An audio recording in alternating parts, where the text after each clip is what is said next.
क्या कभी ऐसा हुआ है? आप बिस्तर पर लेटे हैं, आंखें बंद हैं, लेकिन दिमाग रुक नहीं रहा। कोई पुरानी बात, कोई डर, कोई अधूरा सवाल। आप सो जाते हैं, लेकिन क्या सच में आपका दिमाग भी सो जाता है? सच्चाई यह है, सोने से पहले के आखिरी 2 मिनट आपके दिमाग की दिशा तय करते हैं।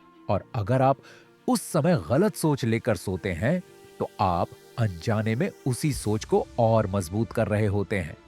आज हम जानेंगे विज्ञान क्या कहता है, हमारे ग्रंथ क्या कहते हैं और सच में क्या काम करता है। नमस्कार, आप देख रहे हैं इंस्पिरेशनल स्टेशन। यहां हम भावनाओं की बात तो करते हैं, लेकिन तथ्यों और समझ के साथ। आज के इस वीडियो में हम जानेंगे, क्या सच में सोने से पहले का समय खास होता है? दिमाग उस समय कैसे काम करता है? हमारे ग्रंथों में इसके बारे में क्या कहा गया है और इसे सही तरीके से कैसे इस्तेमाल किया जाए? यह वीडियो किसी चमत्कार के बारे में नहीं है, यह समझ के बारे में है। लेकिन यहां एक बात समझना जरूरी है, यह विचार कि नींद से पहले का समय विशेष होता है, यह सिर्फ आधुनिक विज्ञान की खोज नहीं है। इतिहास में कई सभ्यताओं ने इस अवस्था को गंभीरता से लिया। प्राचीन मिस्र में स्लीप टेंपल होते थे, जहां लोग समाधान पाने के लिए विशेष अनुष्ठान के बाद सोते थे। ग्रीक सभ्यता में भी ड्रीम इंक्यूबेशन की परंपरा थी, जहां प्रश्न लेकर सोया जाता था। यानी मानव सभ्यता ने बहुत पहले समझ लिया था, रात केवल विश्राम नहीं है, रात एक मानसिक प्रक्रिया है। जब हम पूरी तरह जाग रहे होते हैं, दिमाग तेज तरंगों में काम करता है। सोच, विश्लेषण, तर्क। जैसे जैसे हम सोने के करीब आते हैं, ये तरंगें धीमी होने लगती हैं। पहले शांति की अवस्था आती है, फिर कल्पना और गहराई की अवस्था। इसी बीच की अवस्था को विज्ञान में हिप्नोगॉगिक अवस्था कहा जाता है। इस समय क्या होता है? तर्क करने वाला हिस्सा थोड़ा शांत हो जाता है, भावनात्मक और कल्पनात्मक हिस्सा सक्रिय हो जाता है, और दिमाग सुझावों को अपेक्षाकृत आसानी से स्वीकार कर सकता है। मतलब, यह कोई जादुई खिड़की नहीं है, लेकिन यह ऐसा समय है जब आपके विचार अंदर गहराई तक जा सकते हैं। अब जरा इसे और गहराई से समझिए। दिन में आपका मस्तिष्क एक प्रहरी की तरह काम करता है, हर विचार को परखता है, हर संभावना को तर्क से रोकता है। लेकिन जब आप अल्फा से थीटा अवस्था में जाते हैं, तो यह प्रहरी थोड़ा शांत हो जाता है। प्रीफ्रंटल कॉर्टेक्स, जो निर्णय और विश्लेषण का केंद्र है, अपनी पकड़ ढीली करता है, और उसी क्षण भावनाएं और स्मृतियां ज्यादा स्वतंत्र रूप से जुड़ने लगती हैं। यही कारण है कि रात में दिमाग रेखीय, लिनियर नहीं सोचता, बल्कि पैटर्न जोड़ता है। थॉमस एडिसन एक प्रयोग करते थे। वो हाथ में धातु की गेंद लेकर बैठते थे। जैसे ही उनींदापन आता, मांसपेशियां ढीली होती, गेंद गिरती और वे तुरंत जाग जाते। क्यों? क्योंकि उस क्षण में दिमाग नए संबंध बनाता है और विचारों पर गहराई से काम करना शुरू कर देता है। आइंस्टाइन भी समस्याएं लेकर आराम की अवस्था में जाते थे और अवचेतन मन के स्तर तक उन समस्याओं पर विचार चलने देते थे। उन्होंने इसे जादू नहीं कहा, उन्होंने समझा कि दिमाग कभी-कभी सीधी रेखा में नहीं, बल्कि पैटर्न के रूप में सोचता है। अब हमारे ग्रंथों के दृष्टिकोण के बारे में बात करते हैं। मांडूक्य उपनिषद चेतना के 4 स्तर बताता है: जागृत, स्वप्न, सुषुप्ति और एक चौथा, साक्षी अवस्था। सोने से पहले का समय जागृत और स्वप्न के बीच का पुल है। विज्ञान भैरव तंत्र में एक साधना का वर्णन मिलता है। शरीर को स्थिर करो, श्वास को शांत करो, एक स्पष्ट संकल्प लो और फिर उसे पकड़कर मत बैठो, साक्षी बन जाओ। ध्यान दीजिए, यहां संकल्प का अर्थ लालच नहीं है, यह स्पष्ट दिशा है। ध्यान दीजिए, संकल्प का अर्थ केवल इच्छा नहीं है, संकल्प का अर्थ है भावनात्मक रूप से स्पष्ट दिशा। विज्ञान भैरव तंत्र में कहा गया है, जब शरीर शिथिल हो और मन सजग हो, तब चेतना सबसे ग्रहणशील होती है। ऋषियों ने इसे चमत्कार नहीं कहा, उन्होंने इसे चेतना का विज्ञान कहा। और यही बात आज न्यूरोसाइंस अलग भाषा में कहता है। यहां आध्यात्म और विज्ञान का पुल बनता है। अधूरा सवाल क्यों काम करता है? मनोविज्ञान में एक सिद्धांत है, अधूरे कार्य मन में बने रहते हैं। अगर आप सोने से पहले एक स्पष्ट प्रश्न रखते हैं और उसे जबरदस्ती हल करने की कोशिश नहीं करते, तो दिमाग पृष्ठभूमि में काम करता रहता है।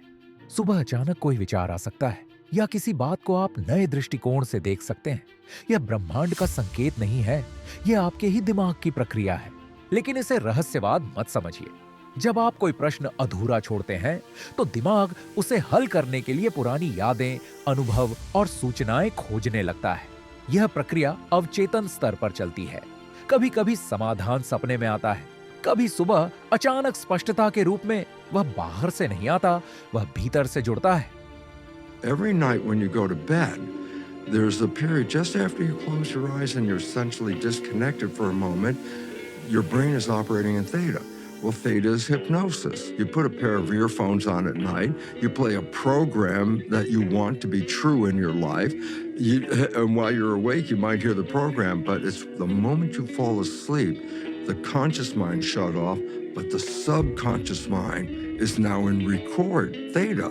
So whatever is coming through the earphones at that moment after you fall asleep, you don't hear it, but the subconscious mind is hearing it and downloading it in a state of theta.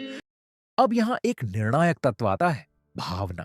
सोने से पहले जो भावना प्रबल होती है वही पूरी रात मानसिक दोहराव में रहती है। यदि आप संदेह लेकर सोते हैं तो संदेह मजबूत होगा। यदि आप स्पष्ट विश्वास लेकर सोते हैं तो वही दिशा मजबूत होगी। इसीलिए कहा गया है, संकल्प से पहले श्रद्धा आवश्यक है, क्योंकि चेतना भ्रमित संकेतों पर काम नहीं करती। भावना का प्रभाव। अब सबसे महत्वपूर्ण बात, सोने से पहले की भावना।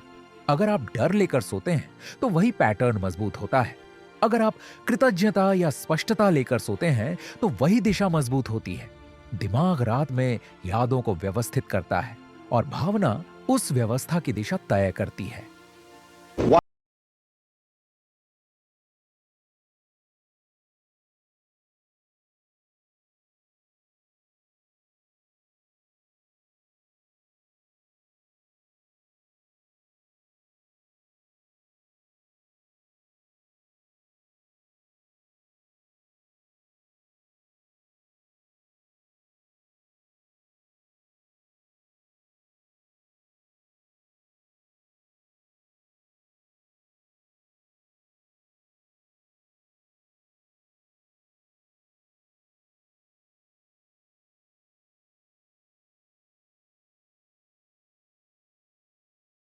The subconscious mind will be correlating you with all of the good which you have visualized. You say you may not realize it, but your mind is working for you or against you. अगर आपको ऐसे विषय पसंद हैं जहां भावना और तथ्य दोनों साथ चलते हैं तो चैनल को सब्सक्राइब जरूर करें। यहां हम शोर नहीं, समझ की बात करते हैं। अब जानिए इसका व्यवहारिक तरीका। इसे कैसे अपनाएं? 1. सोने से 20 मिनट पहले मोबाइल दूर रखें। 2. 5 गहरी सांस लें। 3. एक स्पष्ट प्रश्न रखें। 4. उसका शांत सकारात्मक चित्र मन में देखें। 5. फिर छोड़ दें, जबरदस्ती मत कीजिए। एक रात में चमत्कार मत खोजिए। यह अभ्यास है दिमाग को दिशा देने का। तो क्या सोने से पहले के 2 मिनट आपकी जिंदगी बदल देंगे? सीधे सीधे नहीं, लेकिन अगर आप हर रात अपने विचारों को जागरूकता से चुनते हैं तो कुछ महीनों में आपकी दिशा बदल सकती है। हर रात आपका दिमाग चुपचाप काम करता है। सवाल यह है कि आप उसे डर दे रहे हैं या दिशा। आज रात सोने से पहले अपने विचारों को हल्के में मत लीजिए, क्योंकि शायद आपका भविष्य वहीं लिखा जा रहा है। अगर आपको ऐसे गहरे और तर्कपूर्ण विषय पसंद हैं तो इंस्पिरेशनल स्टेशन को सब्सक्राइब कीजिए। यहां हम भावनाओं को समझ के साथ जोड़ते हैं। मिलते हैं अगले वीडियो में। नमस्कार, धन्यवाद।